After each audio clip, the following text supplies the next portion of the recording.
Today we're looking at Proverbs number 5. Proverbs 5. And again, like I said, the first 9 were kind of an introduction, a bringing into, a reasoning why he's bringing this up, why he's talking about this, who he's talking to, his sons and also his children.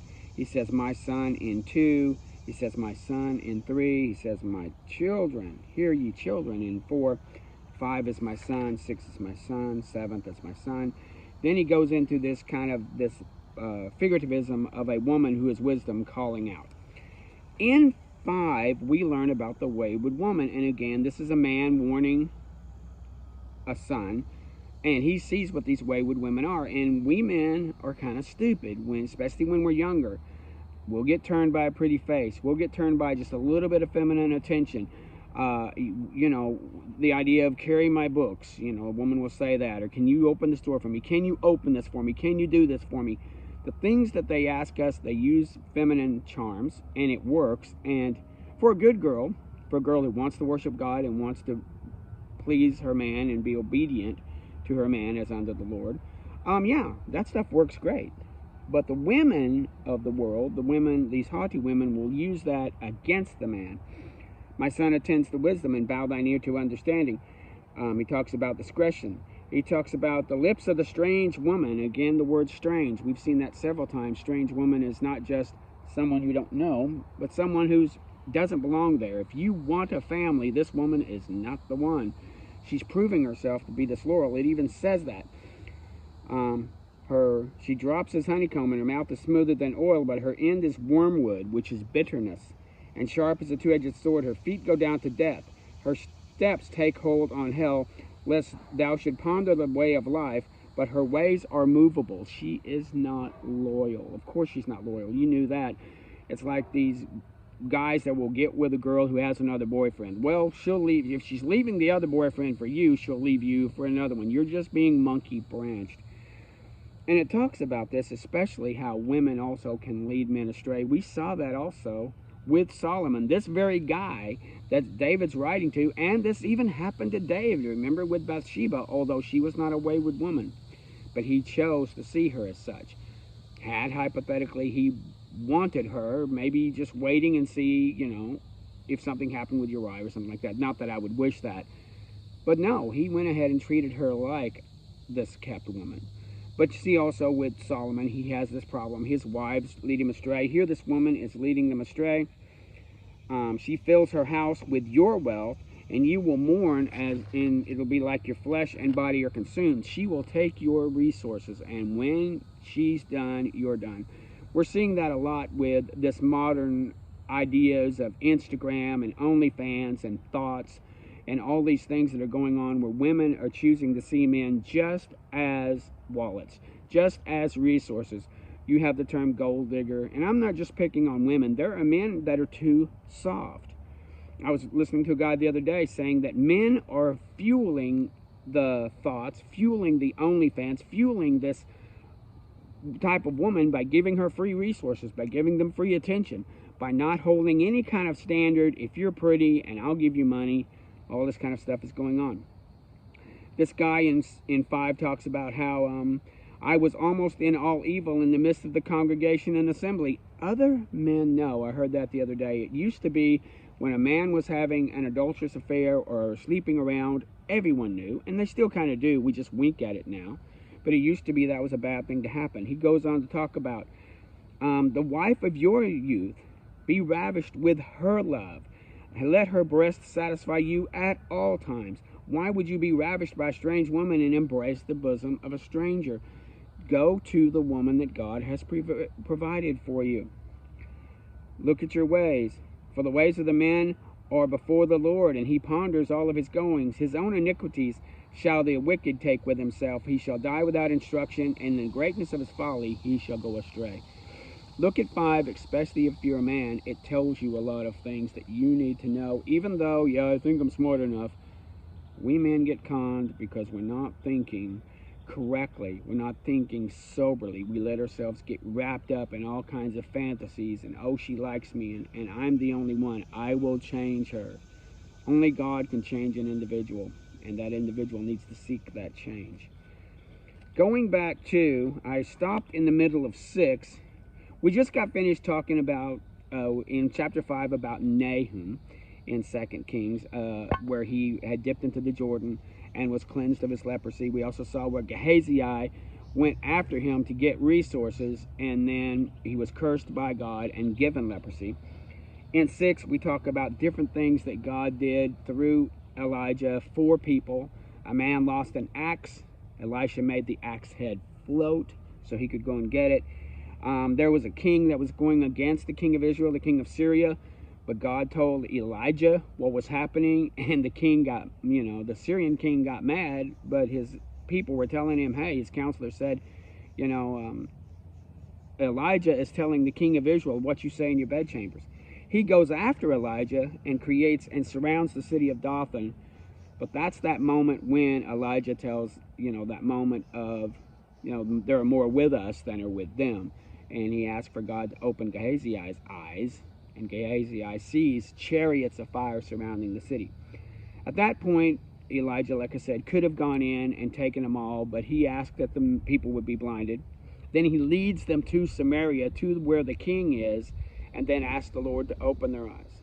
And of course the king says, well, should we kill him? And if Elijah says no, feed them, take care of them, send them back. So it's a cool story. I wanted to get into this story yesterday, but I was running out of time. In the middle of 6, we have a story of Benadab. He gathers his host against and went up to siege Samaria, and this is a horrible siege. There is starvation in the city. They just built themselves and camped around Samaria, around the city, and the people were starving. You were buying, it was so great that you could buy 80 pieces of silver to get the head of a donkey, and people were eating dove's dung. There's even a story of cannibalism in here where this woman goes to the king and says, it's not fair, and he goes, what's the problem? Well, this woman and I agreed that we would cook and eat my son, and now we won't cook and eat hers. And he gets so distraught about this.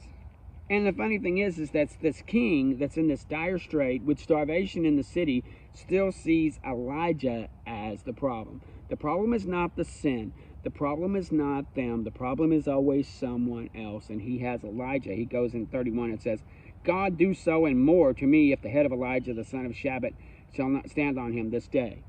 So he's blaming Elijah for this problem when the Bible has been clear, the Torah has been clear, the Word of God has been clear. If you see these things happening, it's because you are in the middle of sin. But Elijah sat in his house, and he got wind that these guys were coming, and he didn't do anything about it. He sat there and waited, even though he was warned that, this one guy warned him, see how the son of a murderer has come to take away your life. And so Elijah says, hear the word of the Lord. He says, tomorrow at this time, a fine flour, not just flour, fine flour will be sold for a shekel, and that'd be like a penny. And you can get 2 measures of barley for a penny tomorrow. And this would be bountiful. This would be, a complete 180 turn from complete starvation to where you're eating, donkey's heads and dove dung to fine flour is so cheap that everyone can have some because it's worth, there's so much of it. And so God works this out. And if you've read 7 already, this is a wonderful story. It really is. There are 4 lepers who are hanging around the gate of Samaria. And they go, you know what? We can't go into the city even though everybody's dying. We'd go in there and die. Let's go give ourselves to the Syrians. If they kill us, they kill us. But if they don't, at least we live. So they go and at twilight and travel through the night to go to the camp of the Syrians. When they get there, they find a ghost town. They find tents. They find animals that are still hooked up. They find donkeys hooked up with stuff. They find food that's ready to be eaten. They find utensils, probably even find armament laying around. But there are no people. And we're talking about a vast number. We're not talking about just 20, 30, 40. There could have been hundreds, maybe even 1,000 people here. And yet, what had happened was, and God gives us the backstory, for the Lord had made the host of the Syrians to hear a noise of chariots, and a noise of horses, and the noise of a great host. And they thought, the king of Israel has hired the Hittites and the Egyptians to come at us. The people that would be very powerful, the Hittite empire going down to Egypt and grabbing a bunch of resources, That's got to be what this sounds like. These chariots and horsemen and all of this. And they became so afraid, they just up and ran off. You would think someone would have packed their stuff. You would have think someone would have got on their horse at least. These people just took off running. And they left everything. Now, these lepers are kind of figuring this out, and they're going a little polite nuts. I mean, like I said before in the last story, open up your mind and see these 4 guys are there. They're lepers. But then what happens is they've got all this bounty. So they go in and eat and drink, and they grab stuff, grab handfuls. They take it away, and then they go back for seconds.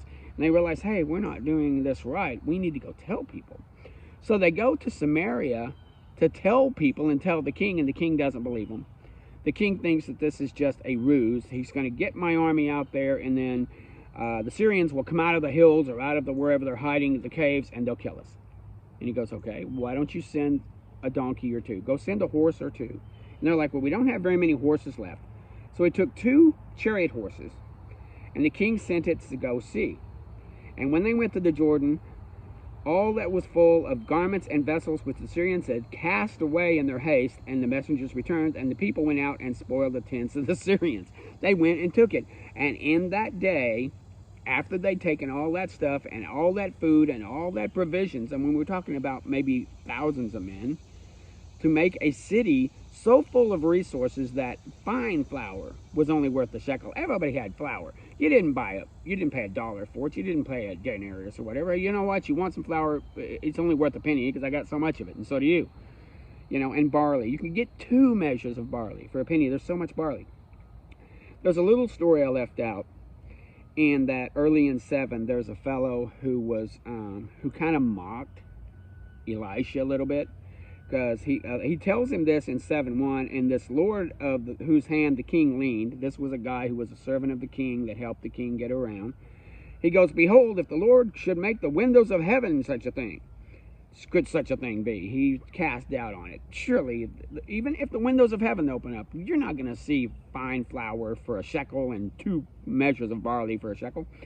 So Elisha kind of curses him, saying, behold, thou shalt see it, but you shall not eat thereof. What happened is, this fellow that helped the king, God sent him to go open the gate and keep the gate open so the people could go out and come in. But in their haste, the people trampled this guy to death. It's kind of dark at what's happened here. It's funny, but also dark. He got trampled to death, but this was also a fulfillment of what Elisha had said. And Elisha had said that, and this man got trampled, and he died. Once again, we see God working miracles with the northern kingdom. Going back, there's Carmel, you know, where they proved that God was superior to Baal and all those. Then you had them with Benadab, and he was supposed to wipe out Benadab, but God gave him the victory with Jehoshaphat and the king of Edom. You know, we have these different places where God is moving. You know, here he is at that also in that point where he goes and tells the king of Israel, who is an enemy. You know, this is Jehoram. Remember, we had Jehoram, the son of Ahab, and Jehoram, the son of Jehoshaphat, reigning. Of course, Jehoram, the son of Jehoshaphat in Judah, was co-reigning with his dad. But they had things kind of going there. They had kicked out the Sodomites. They had kicked out the sinners. They had gotten rid of the Baal worship. They'd moved on some of the groves. They were making better reforms back towards Jehovah, towards Yahweh. Northern kingdom not really moving, kind of stagnant. The economy's kind of stagnant. There's wars all around them and infighting and stuff. But yet the king calls Elisha his enemy. The king wanted to kill Elisha. And yet all God has done for the northern kingdom is send his goodness, show his power, show his might, trying to bring them back. And like I've said before several places, we'll see this moved out in Isaiah, where he says, what more could I have done for my vineyard? We're going to see that thread in the northern kingdom go on. He shows goodness to the little people. He shows goodness to men that have lost axes. You know, he shows goodness to the kings. He shows goodness to a Syrian captain of the host, Naaman. He's going to raise up Hazael, the son of Benadab, son of Benadab, to be a ministering sword against sin. He's going to raise up Jehu, who will be a ministering sword against sin. And he's already raising up Elijah, who will be a sword against sin. But right now he's ministering. If there's death, if the child died and Elisha was a part of that resurrection, these people had poison in their pots to try, the stories. So we're seeing this thread go on, and we're going to watch this thread move on to the Assyrians, and then that thread will move on through, and guess what? That thread goes through Christ, and that thread goes to the day. No matter where things are in your life and here in America, in our choices as a culture, and our choices as a government, and our choices as people, he is still has his hand out for repentance. For anyone of meekness, anyone who comes to him, he still has that hand out. One day that hand will turn away from the world. That's the book of Revelation in parts of it where he goes, no, I'm done. I know you're done. There's nobody left. And there's nobody left. So he's going to go and judge the world, and then he'll stand in Israel with Israel. He'll stand in Jerusalem in the temple with Israel, and then he will reign in the millennial reign. Then after that will come another war with Satan when he's loosed, and then comes eternity. It's all mapped out for us, and we see that God is moving here. So see this thread. Look at this pattern. Look at this, look at the grid work, and how the grid work reveals more truth than just the pick and choose, the cherry picking, the exhaustive looking at only 3 verses here and 2 verses there. We'll take 6 months to go through a book that would take 1 afternoon to read. We feel like that there's so much truth in those little bitty nuggets, but that's not true. The truth is in this overall. The truth is seeing all of this and working the grid and seeing these connectors. It's the connectors that are important, not just these little bitty pieces. Taking all the pieces of love and throw them in a corner and doing a sermon on love is not a proper way. You need to leave love where you find it in the scriptures and see where it fits, just like in a circuit board. Circuits are there for a reason, to do a specific thing. These words are here for a reason, to do a specific thing. Jesus said that talking about that bread, man doesn't live by bread alone, but by every word of the word of God. But the word needs to be in context. Do not pull out the components and think that you're understanding truth, because the truth is not in the individual components in a pile. The truth is in the grid work of looking at the components together. This is really cool stuff. I'm loving 2 Kings. Thank you.